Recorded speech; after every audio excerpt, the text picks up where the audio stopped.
Present Tollywood industry మొత్తం ఎదురుచూస్తున్న సినిమాలో స్పిరిట్ మూవీ ఒకటి. ఈ మూవీలో పాన్ ఇండియా స్టార్ ప్రభాస్ గారి హీరోగా సందీప్ రెడ్డి వంగ ఈ మూవీకి డైరెక్షన్ వహిస్తున్న విషయం మనందరికీ తెలిసిందే. అయితే ఎప్పుడెప్పుడు ఈ సినిమా సెట్స్ మీదకి వెళ్తుందా అని అభిమానులు ఎంతో ఆసక్తిగా ఎదురు చూస్తున్నారు. అయితే ఈ మూవీ సెప్టెంబర్లోనే సెట్స్ మీదకి వెళ్తుందని వంగ చెప్పుకుంటూ వచ్చాడు. కానీ అది ఆలస్యం అవుతూనే వస్తుంది.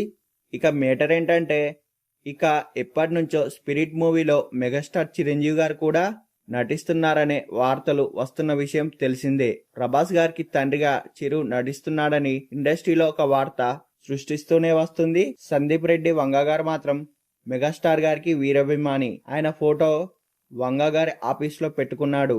అయితే ఈ మధ్యనే చిరు గారిని సందీప్ రెడ్డి వంగ గారు కలవడం కూడా జరిగింది.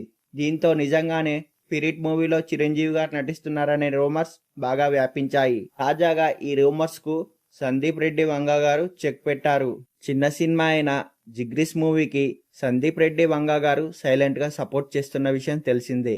ఇక ఈ సినిమా ప్రమోషన్ లో భాగంగా జిగ్రీస్ హీరోస్ అందరు కలిసి సందీప్ రెడ్డి వంగ గారి ఆఫీస్కి వెళ్లి తమకు సపోర్ట్ గా నిలిచినందుకు థ్యాంక్స్ చెప్పారు. ఇక ఆ సమయంలోనే స్పిరిట్ మూవీ గురించి బయట వినిపిస్తున్న ప్రశ్నల్ని అడిగారు. స్పిరిట్ మూవీలో చిరంజీవి గారు ప్రభాస్ గారికి తండ్రిగా నటిస్తున్నారా, ఇది నిజమేనా అన్న ప్రశ్నకు సందీప్ రెడ్డి వంగ గారు అవన్నీ రూమర్స్, చిరంజీవి గారు ఏం స్పిరిట్లో నటించడం లేదు, అయితే ఆయనతో మాత్రం సోలోగా ఒక సినిమా చేస్తానని చెప్పుకొచ్చాడు. దీంతో ఈ రూమర్స్ కి చెక్ పడింది. మరి చిరంజీవి గారితో సందీప్ రెడ్డి వంగ గారు ఎలాంటి సినిమా చేస్తాడో చూడాలి మరి.